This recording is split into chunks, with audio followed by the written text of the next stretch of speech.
Hello friends, I am Dr. Thiba Goyal, working as consultant joint replacement and orthopedic surgeon at Park Touch Hospital, Ambala City.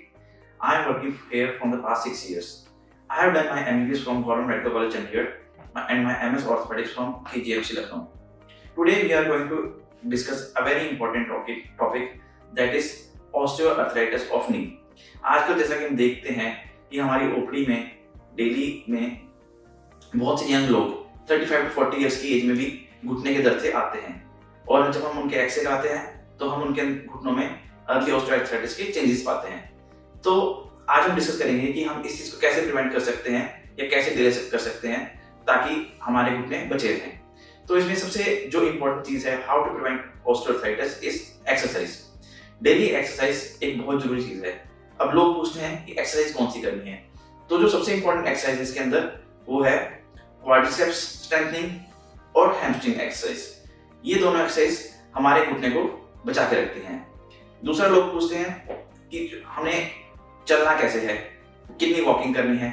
तो walking करते हुए हमें ध्यान रखना है कि हम सिर्फ स्मूथ सरफेस के ऊपर वॉक करें, अनइवन सरफेस के ऊपर भी वॉक ना करें। और जो भी हमारी एक्सरसाइज हो वो लो इम्पैक्ट एक्सरसाइज हो। लो इम्पैक्ट एक्सरसाइज का मतलब होता है जैसे swimming, cycling and walking.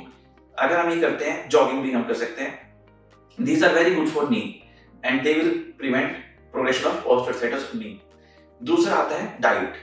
Diet में हमें फ्राइड फूड अवॉइड करने हैं, फ्रूट्स एंड वेजिटेबल्स के ऊपर फोकस करना है, क्योंकि अगर हम फ्रूट्स एंड वेजिटेबल्स लेंगे तो उनके अंदर एंटीऑक्सीडेंट्स होते हैं।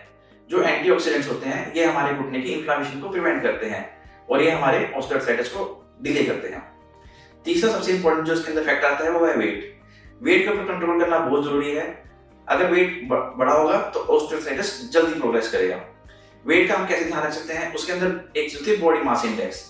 हम कोशिश कर सकते हैं कि अपना body mass index less than 25 रखें। अगर हमारा बॉडी मास इंडेक्स 25 से 30 के बीच में रहेगा तो प्री ओबेसिटी होता है और more than 30 it's obesity. So we have to target our goal कि हमारा जो बॉडी मास इंडेक्स है लेस देन 25 रहे। चौथी सबसे इंपॉर्टेंट चीज है कि हमें घुटने में इंजरी से बचाना है, कोई भी चोट नहीं खानी। अगर हमारे घुटने में इंजरी होगी या चोट लगेगी तो उससे हमारा घुटना जल्दी घिसेगा। पांचवी सबसे इंपॉर्टेंट चीज है हमें हेल्दी डाइट। हेल्दी डाइट का मतलब है कि हमें फ्राइड, सोडा, अल्कोहल और रेड मीट ये चीजें अवॉइड करनी है। ये सब चीजें हमारे घुटने के आर्थराइटिस की तरफ लेके जाती हैं। इसके बाद जो इंपॉर्टेंट चीज आती है वो है डायबिटिक्स पेशेंट्स। जो हमारे डायबिटिक पेशेंट्स हैं उनको अपनी ब्लड शुगर कंट्रोल करनी बहुत जरूरी है।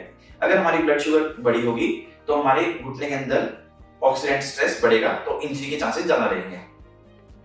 और अगर हमें फिर भी कोई घुटने की दिक्कत रहती है, हमें अपने ऑर्थोपेडिक सर्जन से रेगुलर चेकअप कराना चाहिए ताकि हम इन बातों को जान सकें और अपने घुटने की को घिसने से बचा सकें। धन्यवाद।